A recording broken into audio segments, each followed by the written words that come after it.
가칭 개혁 보수신당 출범으로 국회 지형이 사당 체제로 바뀌면서 정치권에서는 대선을 겨냥한 정파 간 합종 연횡이 본격화할 조짐을 보이고 있습니다.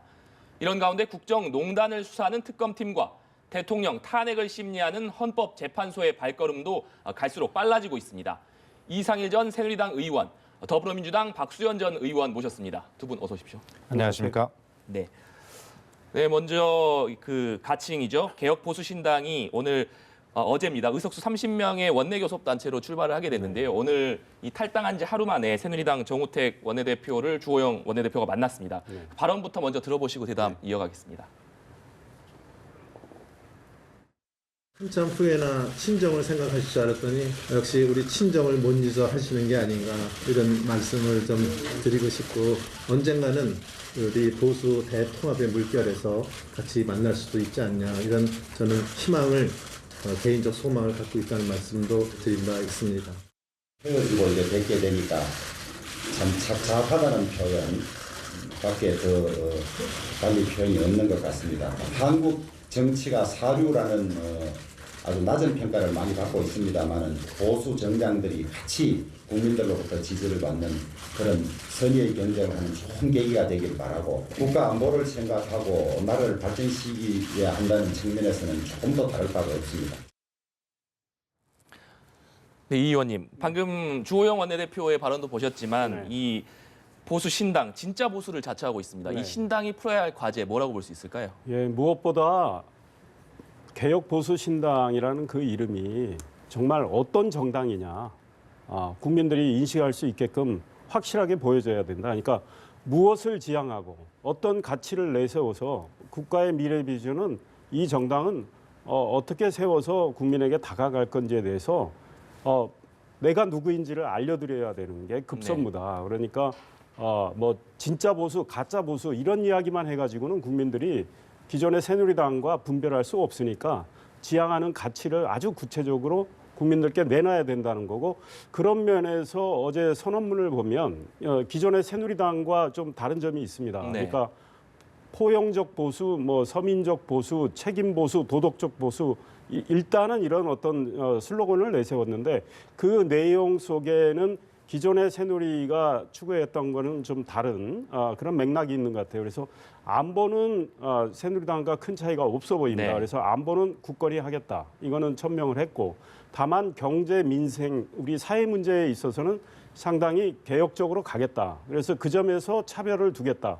그렇기 때문에 지금 나경원 의원이 자기는 정통 보수의 지지층을 생각해야 된다면서 지금 합류를 보류를 했는데, 이 정체성에 약간 차이가 있는 거죠, 생각하는 게. 그러나 이미 천명을 했기 때문에 이런 거를 좀 더 구체화시켜서 우리는 뭘 지향한다라는 게 이제 구체적 정책과 어떤 법안으로 나와야 되겠죠. 네.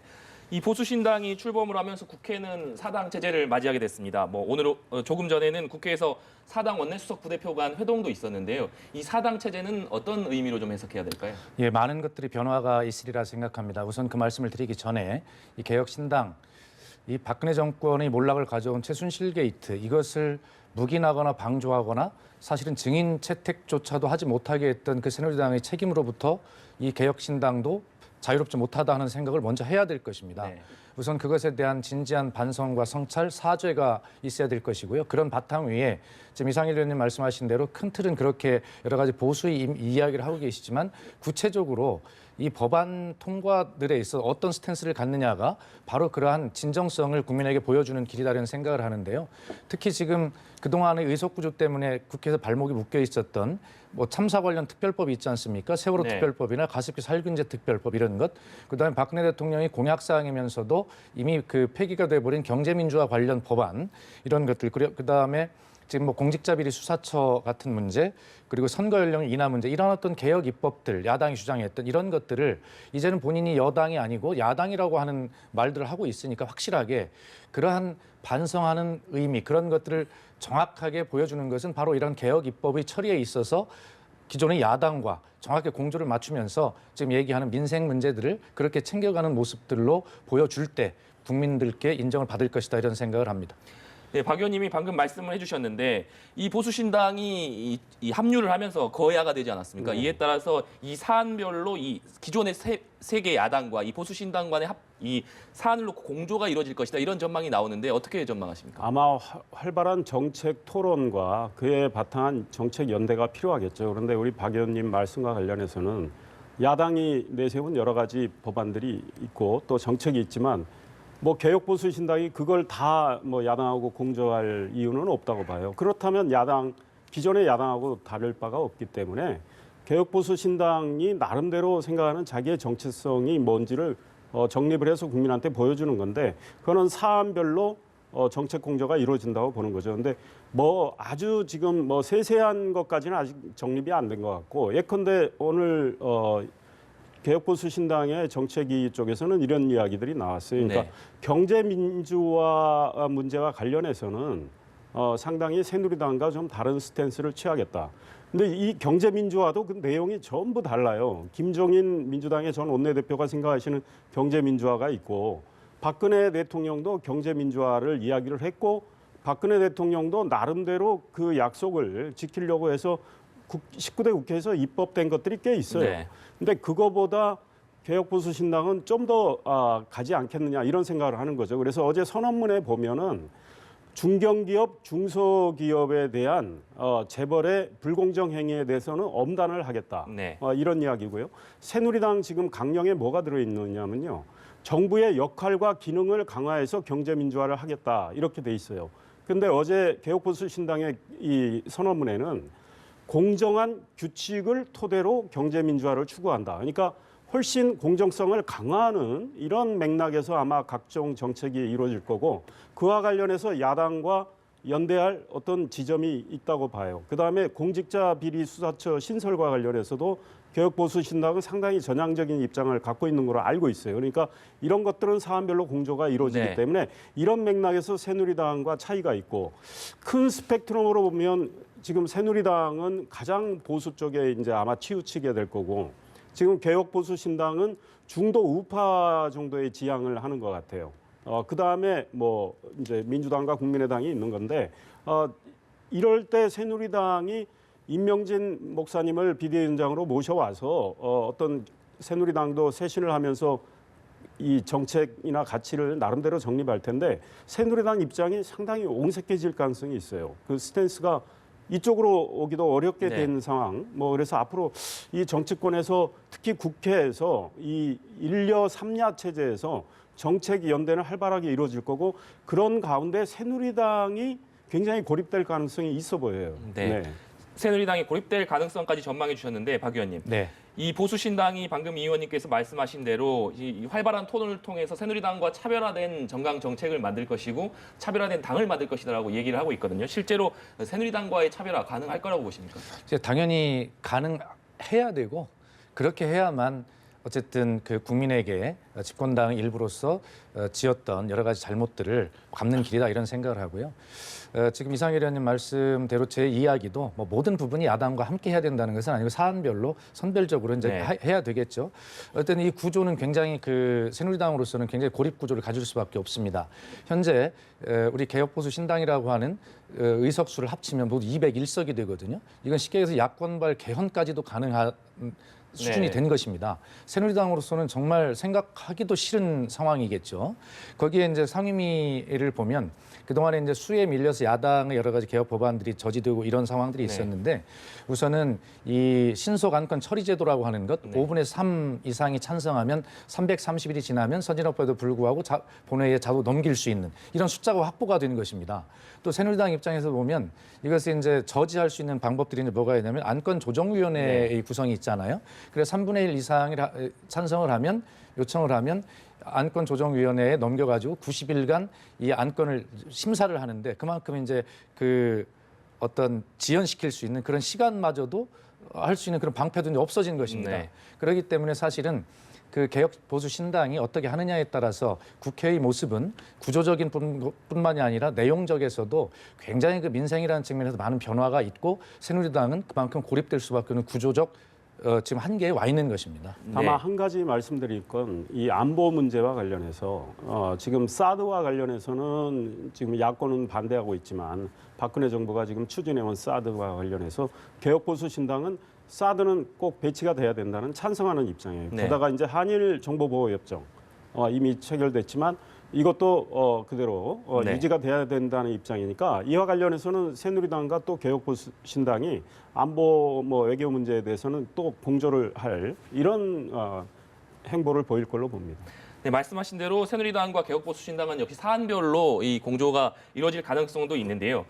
이 가장 관심을 모으는 부분이 새누리당과 신당에 있어서 반기문 유엔 사무총장의 영입인 것 같습니다. 유승민 의원 같은 경우에도 반 총장이 함께 경선을 했으면 좋겠다라고 밝혔고요. 정우택 원내대표 같은 경우에는 본인과 친분을 얘기하면서 신당으로 가지 않을 것으로 보인다 이런 얘기를 하기도 했거든요. 박 의원님, 네. 이 아무래도 이 반 총장이 어느 곳으로 향하느냐에 따라서 새누리당과 신당의 이 운명도 갈라질 수밖에 없을 것 같은데요. 어떻게 보십니까? 예, 지금 반기문 사무총장의 입지 이것이 각 당의 운명과 지금 사활이 걸려 있을 수밖에 없습니다. 그만큼 주도적인 정당이 없는 것이죠. 새누리당 입장에서는 자칫 자기 내부에 대통령 후보를 내지도 못할 것이라는 그런 위기감이 빠져 있지 않습니까? 그리고 개혁보수신당도 역시 숫자의 한계 때문에 그렇게 그 유력한 후보를 영입하지 않으면 세위 확장에 굉장히 한계가 있을 것이고요. 또 국민의당 역시도 그런 측면에서 보면 반기문 총장의 영입이라고 하는 것이 굉장히 절실한 상황이고요. 그런 저런 이야기들을 다 모아서 개헌을 고리로 제3지대 빅텐트를 치겠다라고 네. 하는 이제 이런 얘기들이 나오고 있는 것 아니겠습니까? 그런데 제 입장에서 보면 사실은 개혁보수신당에서는 반기문 총장을 모셔다가 그렇게 이제 세를 확장하는 그런 전략과 필요성을 느끼겠지만 사실은 그것이 국민들이 눈높이에서 보면 그것이 정치 발전에 도움이 될 것인가에 대해서 깊이 생각해야 된다고 생각합니다. 제가 드리는 말씀은 우리 정치가 그동안 정당 정치가 얼마나 중요한 것입니까? 그런데 정당이라는 것이 어떤 정강 정책이나 이런 것들 중심으로 모이는 것이 네. 아니라 결과적으로 유명한 또 대표성 있는 이런 사람들 하나를 모여놓고 그 사람을 중심으로 모이게 되잖아요. 그러다 보니까 정당이라고 하는 것이 지속성이 자꾸 떨어지고 때만 되면 자꾸 분당하고 흩어지고 막 이런 것 아니겠습니까? 반기문 유엔 사무총장이 새 정치를 하시겠다고 그러면 이제는 본인이 정강 정책을 가지고 정확히 이야기를 해서 어느 정파를 선택해서 자기 몸을 실을 것이냐를 고민하는 것이 아니라 이 대한민국의 새로운 정치를 어떠한 신념을 가지고 정책 아래 사람들을 모이게 할 것이냐라는 하는 것을 고민하는 새로운 그런 선택을 저는 해야 된다 이렇게 봅니다. 네. 저는 우리 박수현 의원님이 말씀하신 그대로 하실 것 같아요. 반기문 유엔 사무총장이 보니까 뛰어드실 것 같은데 제일 먼저 이분이 하셔야 될 거는 제 생각에는 본인이 생각하는 이 국가의 미래 비전, 본인의 어떤 철학, 구상을 국민 앞에 당당히 밝히고 이런 생각을 공유하는 분들 같이 정치를 해서 정말 새로운 국가를 건설해보자 이런 맥락으로 이야기를 하실 걸로 생각이 들어요. 그런 네. 맥락에서 박수현 의원님 말씀하신 아마 그대로 가지 않을까. 그러니까 반기문 유엔 사무총장이 오셔서 기존에 있는 정당, 신당은 그때는 만들어진 시점은 아니지만 준비가 가동이 되지 않겠습니까? 어떤 신당이나 기존의 새누리당 또 국민의당을 선택해서 본인이 그 안에 몸을 담그기보다는 본인이 생각하는 이 철학을 이야기하면서 서로 생각을 나눠보고 공유하면서 어떤 연대를 형성해 가면서 그거를 정치 결사체로 만들어 나가는 이런 과정을 밟지 않을까 생각이 듭니다. 왜냐하면 본인이 어떤 특정 정당을 하나 그 안으로 들어가 버리면 스스로 작은 울타리에 가두는 셈이거든요. 그래서 제가 보기에는 박수현 의원님 말씀하신 그대로 그런 맥락으로 활동하지 않을까 이런 생각을 해봅니다. 이 의원님 그런 차원에서 반 총장이 이 새누리당 충청 지역 의원들을 만난 자리에서 개헌을 또 언급한 것으로 알려져 있지 않습니까? 국민이 원하면 개헌을 하지 않을 수 없다 이런 발언을 했는데 그 발언도 같은 맥락으로 이해를 해야 될까요? 네, 그렇게 볼 수 있습니다. 일단 전원이기 때문에 본인이 직접 말씀을 어떻게 하셨는지 몰라도 이분들이 정확히 듣고 전달을 했다고 생각을 한다면 이분은 지금 육공화국 이 체제의 한계에 대한 거를 나름대로 생각을 했고 그래서 이 87년 체제, 지금 헌법 체제의 한계를 느꼈고 7공화국 체제를 만들어서 국가의 새로운 틀을 만들어보자 이런 생각을 하시는 것 같아요. 근데 그거는 단순히 권력구조, 그러니까 우리가 지금 말하는 제왕적 대통령제만 고치자 이게 아니고 개헌을 한다면 굉장히 어려운 일인데 그 안에 우리가 생각하는 뭐 경제 민주화도 있고 지방 분권도 있고 우리가 통일에 대비하는 문제도 있고 우리의 기본권 문제도 있고 이런 거를 다 담아서 한번 해보자는 생각일 수 있어요. 그게 본인이 생각하는 어떤 구상인 거죠. 네.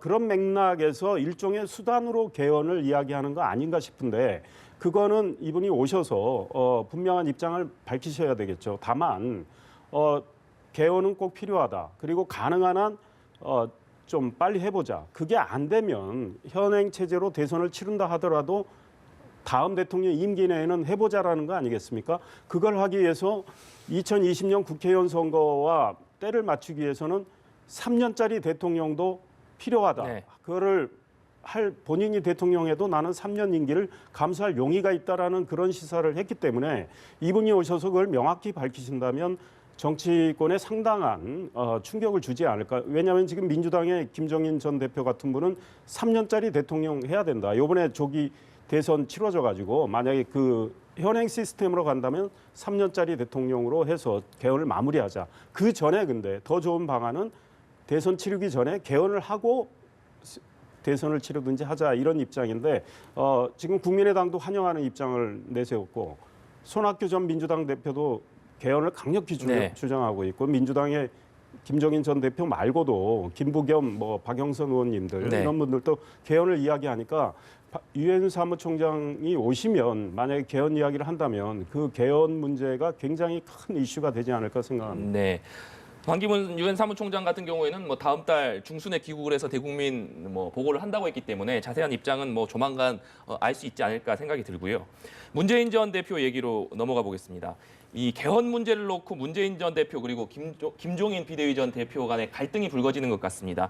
이 김 전 대표가 대통령이 된 후에 개헌을 하겠다는 것은 거짓말이라고 얘기를 하니까 문 전 대표가 우리 당과 다른 생각을 말씀해서 걱정이다 이렇게 또 받아치기도 했거든요. 이 대선까지 이 두 분 간의 관계 어떻게 전망해 볼 수 있을까요? 예, 뭐 다 일리가 있으신 말씀이고요. 문재인 대표 입장에서는 사실은 그런 말씀을 하시면서 보면 바로 아주 그 집권이 가능해 보이는 야권의 가장 유력한 후보로서 자기 위치를 지키려고 하고 기득권을 지키려고 한다라고 하는 그런 오해를 또 불러일으키지 않습니까? 그러나 이 개헌 문제는 그런 개개인의 유불리나 정파의 어떤 이해관계에 따라서 논의될 문제가 아니라고 생각합니다. 이상일 의원님이나 저나 사실 개헌에 관해서 반드시 해야 된다는데 뭐 분명히 의견 일치를 보고 있듯이 지금 문재인 대표도 개헌을 해야 된다는 것은 분명한 동의를 하는데 과연 그 시기가 언제냐라고 하는 것이죠. 좀 신중한 입장이죠. 이게 사실은 그 개헌을 약속하고 대통령 선거를 치러도 그 개헌에 대한 약속을 지키지를 못했어요. 지금까지. 박근혜 대통령도 못 지키신 것입니다. 임기 단축 문제만 해도요. 사실은 그게 무슨 뭐 크게 자기 희생을 통해서 나라의 어떤 구조를 새로 바꾸는 문제에 동의하는 이런 것 같이 보이지만 박근혜 대통령의 임기도 지금 1년 단축하게 돼 있거든요. 지금 어쩔 수 없이. 네. 자, 그러면 또 그다음 대통령 임기를 3년으로 가져간다. 굉장히 불안한 체제가 너무 오랫동안 지속이 되는 염려도 있는 것이죠. 어떤 것을 제가 결정적으로 단정적으로 말씀을 드리는 것이 아니라 문재인 대표도 아마 그러한 여러 가지 더 큰 고민이 있을 것이라는 생각하고 개헌의 문제는 결과적으로 이 시기 문제인데 어차피 오늘 그 국회에서 그 개헌 특위를 36명으로 하기로 합의를 했지 않습니까? 논의는 바로 시작해야 하는 거 맞습니다. 그러나 그 시기까지도 어떻게 해야 되는 것에 대해서 논의를 해야 될 텐데 제가 개인적으로 말씀을 드리면 저는 어차피 합의되기가 어렵다면 우리가 합의할 수 있는 것, 개헌을 언제까지 어떤 내용으로 어떤 시간 절차를 거쳐서 하겠다라고 하는 그런 것을 담보한 아주 약속 특별법을 만들어서 그대로 진행을 하면 대통령 선거를 치르고 해도 이건 약속이 지켜지지 않겠나라고 하는 그런 아이디어를 한번 생각해 봅니다. 네, 특별법의 필요성까지 말씀해 주셨는데 이 의원님 어떻게 보십니까? 지금 민주당 내 속사정도 꽤 복잡해 보입니다. 그래서 앞으로 반기문 유엔 사무총장이 와서 정말 개헌에 대한 어떤 이야기를 했을 때 그 민주당을 흔들 수 있는 요인이 된다고 봅니다. 지금 김정인 전 대표는 아주 일관되게 개헌을 강조해 오고 있고 그걸 당장 할 수 있다. 지금이 가장 적기다라고 주장하고 계시고요. 문재인 전 대표는 사람이 문제지 헌법이 무슨 죄냐 이렇게 하면서 지금 개헌할 수 없는데 왜 지금 개헌을 주장하느냐. 이거는 의도성이 있는 거다. 이렇게 말씀하시잖아요. 그래서 일단 지금 체제로 대선 치른 다음에 개헌은 나중에 하자. 그런데 김정인 전 대표는 본인이 대통령 된 다음에 개헌하자고 하는 건 새빨간 네. 거짓말이다 이렇게 말씀하시잖아요. 근데 사실은 문재인 전 대표가 현실적으로 지금 시간도 없고 개헌하기 어려운데 왜 개헌 이야기 하느냐 이런 말씀하시는데 본인만 결단을 하면 저는 개헌이 가능하다고 봐요. 헌재에서 이 탄핵 문제와 관련해서 최종 판단을 내리기 전에 개헌도 거의 마무리를 할 수 있다고 생각합니다. 그래서 문재인 전 대표가 결단하기에 달려 있다. 김종인 전 대표는 지금 그 얘기를 하고 있는 거거든요. 그러나 현실적으로 문재인 전 대표가 본인은 헌재나 뭐 하기 전에는 안 하고 헌법재판소가 판단을 하면 2달 뒤에 만약에 인용이 된다면 대선이 치러지는데 현행 체제로 본인은 대선을 치르겠다고 강하게 하시기 때문에 현실적으로 개헌은 어렵지만 앞으로 이 개헌 문제 가지고 문재인 대표가 좀 몰리는 형국이 조성이 될 수 있겠다 이런 생각이 듭니다. 네, 그런데 이 결선 투표제 같은 경우도 안철수 전 대표가 제안했는데 이것도 개헌에 뭐 해야 되는 사항 아니겠습니까? 그런데 문재인 전 대표 같은 경우에는 결선 투표제나 대선 경선룰 같은 경우에는 약 전향적인 자세를 보였는데 이 부분은 아무래도 이 대세론에 대한 자신감이다 이렇게 봐야 될까요? 아마 두 가지가 다 있을 겁니다. 그런 자신감의 표현이기도 하고요. 자칫 개헌 문제나 그다음에 경선 룰 문제를 가지고 가장 유리한 위치에 있는 그런 주자가 예를 들어 반대를 하거나 자꾸 그러면 기득권을 지키려고 하는 그러한 어떤 그 욕심으로 비춰질 수 있거든요. 그런 사례를 우리 과거에서 많이 봐왔습니다. 그렇기 때문에 그 문재인 대표로서는 예를 들어서 개헌 문제에 대해서 지금 시기가 아니다라고 전체적으로 큰 것을 반대를 해놓은 입장에서 예를 들어 작은 것들까지 반대를 하면 굉장히 그 어떤 수구적인 이미지로 몰릴 네. 수가 있기 때문에 아마 큰 개헌의 시기 문제에 대해서는 반대를 하고 나머지 작은 것들은 아마 아주 전폭적으로 수용하는 그런 모습들을 보여주면서 그런 것들을 좀 내가 그런 기득권을 지키려는 사람이 아니다라고 하는 그런 모습들을 보여주려는 양동적 전략이 아닐까 이렇게 읽혀집니다. 지금 문재인 전 대표가 수용하겠다고 하는 결선 투표제하고 안철수 전 대표가 말하는 결선 투표제는 다릅니다.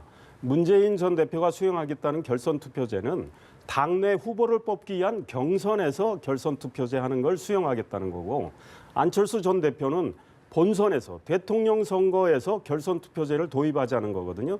근데 지금 우리 현행 헌법에 따르면 67조 2항에 지금 공동 득표자가 둘 있을 경우는 국회에서 뽑기로 돼 있어요. 그다음에 67조 3항에는 한 사람이 대통령 후보로 나왔을 때 우리 유권자의 3분의 1 이상을 득표해야 대통령으로 인정한다고 돼 있어요. 그러니까 이 정신은 상대 다수 득표제예요. 근데 결선 투표라는 건 50% 이상 얻어야 된다라는 거 아니겠습니까? 그래서 절대 다수 득표제인데 결선 투표제를 대선에서 도입을 하려고 하면은 결국은 개헌을 해야 된다고 봐요. 네. 뭐 공직선거법만 좀 바꿔서 선거를 치를 수 있다고 주장한 분들이 안철수 전 대표나 이런데 우리 헌법 정신으로 보면 그건 아닌 것 같아요. 그러니까 개헌을 해야 본선에서 결선 투표제가 도입이 되는 거고 그렇기 때문에 만약에 문재인 전 대표가 개헌에 대한 큰 결단을 한다면 이 문제까지도 다 수용돼서 논의할 수가 있는 거죠. 어쨌든 결론은 지금 국회에서 개헌 특위를 구성하기로 합의를 해서 하니까 뭐 유력 주자들은 자기 의견이 있겠지만 그걸 자꾸 이야기해서 혼란을 주지 말고 그 특위에서 논의가 되는 대로 그렇게 진행을 하는 것이 바람직한 일이 아닐까 이런 생각이 듭니다. 네.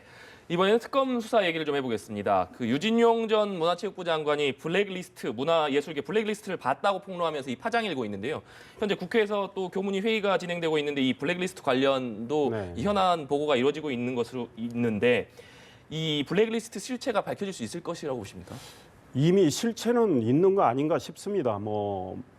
리스트가 돌아다니고 유진용 장관이 이 문제 가지고 대통령 독대 요청해서 대통령에게 이야기까지 한 사안이고 많은 문체부의 관계자들이 증언하고 있고 실체는 있어 보이는데 오늘 조윤선 장관하고 문체부 관계자들은 보질 못했다, 네. 없다 이제 이렇게 이야기를 하니까 마치 대통령의 얼굴에 뭐 흔적이 있는데 한 사람 아무도 없다는 이런 걸 연상을 시키는데 이 문제는 특검이 굉장히 중점적으로 수사를 하는 것 같아요. 벌써 김기춘 전 비서실장, 조윤선 장관 자택도 압수수색을 했고 문체부 압수수색을 했기 때문에 특검이 실체는 밝혀내리라고 봅니다. 그런데 이 구조가 오늘 한 언론에 따르면 이 아이디어를 최초로 낸 사람은 최순실이고 뭐 대통령께 이야기를 해서 대통령 지시로 김기춘 실장, 조윤선 당시 정무수석, 네. 그다음 문체부로 내려왔다. 이런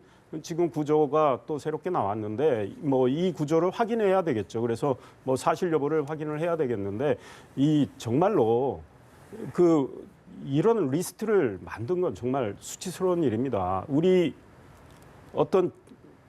정신의 자유로움을 전부 속박하겠다는 거고 소위 말해서 창조 경제를 애치는 까닭이 뭡니까? 우리 개개인의 창조성을 인정해서 최대한 발현시키겠다는 거 아니겠습니까? 그런데 정말 입맛에 맞게 문화예술계를 장악하겠다는 이런 거는 정말 독재적 발상인데 이런 일은 정말 앞으로는 절대 없어야 되겠다 이런 생각하고 철저하게 수사를 해서 만약에 만든 게 확인이 된다면 관계자들은 정말 엄단을 해야 되겠다 이 생각입니다. 박 의원님께서는 어떻게 보십니까? 예, 지금 조윤선 문화부 장관의 집무실과 자택을 압수수색했다. 참 충격적인 이야기입니다. 네. 그럴 때는 특검이 이 블랙리스트와 관련해서 확증할 만한 어떤 단서를 잡았다는 것을 의미한다고 그렇게 보여지고 그렇게 본다면 블랙리스트 작성돼 있는 것이죠. 이상일 의원님 말씀하신 대로 참 저는 걱정스러운 게 아니 문화융성이라고 하는 것이 박근혜 대통령의 4대 국정지표의 하나였고 그것을 이용해서 최순실이 문화계 전반에 영향력을 행사하면서 지금 사익을 취한 것 아니겠습니까? 이 국정농단을 만들어낸 것 아니겠습니까? 그런데 거기에 블랙리스트까지 작성을 해가지고 대통령 을 압박하고 실제 그 이루어졌다는 것. 그런데 이것이 무슨 좌파적 이념을 가진 문화예술인들을 뭐 걸러내기 위해서 했다. 말도 안 되는 이야기죠. 사실 문화라는 것이 독창성과 그런 어떤 것들 속에서 융성될 수 있는 것이고 나올 수 있는 것인데 그 말이 안 되고 더군다나 더 나쁜 의도가 숨어 있다는 것 아니겠습니까? 최순실이 문화계 전반에 자기 영향력을 행사하면서 사익을 취하기 위해서 자기 말을 잘 안 듣는 사람을 걸러내기 위한 명단이라고 하는 시각도 있는 것 아니겠습니까? 네. 정말 어떻게 이 대한민국에 이런 일이 일어날 수 있는지 참 참담한 심정이고 이상희 의원님 말씀하신 대로 기왕에 특검이 지금 수사의 방향과 속도를 세게 내고 있기 때문에 이 부분들에 대해서 확실하게 밝혀내야 된다 이런 생각을 합니다. 네, 또 특검이 문영표 전 보건복지부 장관을 긴급 체포해서 조사하고 있지 않습니까? 결국 삼성 합병과 관련해서 이 찬성을 지시했다 이런 의혹을 받고 있는데 이 부분도 결국은 대통령의 삼자 뇌물죄를 겨냥하고 있다고 봐야 되지 않을까요? 결국은 최종 지향점은 거기라고 봅니다. 이미 많은 관련자들을 특검이 수사를 한 것 같아요. 그래서 뭐 진술이 나오고 있는데 문영표 장관은 특검이 생각하는 거하고는 다른 진술을 하고 있기 때문에 본인은 지시를 안 했다고 이야기를 하고 청와대로부터 아마 지시받은 적 없다고 이야기를 했을 거예요. 그러다 보니까 긴급 체포를 오늘 새벽에 한 거죠. 네. 증거인멸할 가능성이 있다고 보고 지금 체포를 한 건데 특검은 지금 이 삼성물산과 제일모직 합병 과정이 결국은 작년 7월에 이루어졌지 않습니까? 네. 그리고 그로부터 2달 뒤쯤 삼성에서 최순실 씨 가족에게 78억 원에 해당하는 그 지원을 독일로 송금하고 하지 않습니까? 이런 것들이 일종의 어떤 연관성이 있겠다. 그런데 이 구조에 더 앞서서 대통령이 이 지시를 해서 이런 것들이 이루어지는 거 아닌가. 그러니까 안종범 전 수석 지금 보도된 바에 따르면 대통령이 이 삼성물산과 제일모직 합병과 관련해서 그게 잘 되도록 뭐 도와주라는 취지의 말씀을 하셨다는 거 아닙니까? 그러다 보면 그게 확인이 된다면 이 최순실 씨 가족에 대한 삼성의 지원까지 해서 네. 이게 제3자 뇌물 혐의로 대통령한테 적용될 수 있는 거죠. 그러니까 특검은 지금 대통령을 겨냥하기 위해서 오늘 문영표 전 장관을 긴급 체포한 거죠. 네, 이 특검이 수사에 박차를 가하고 있는 한편 헌법재판소 역시 심리에 속도를 내고 있는 것 같습니다.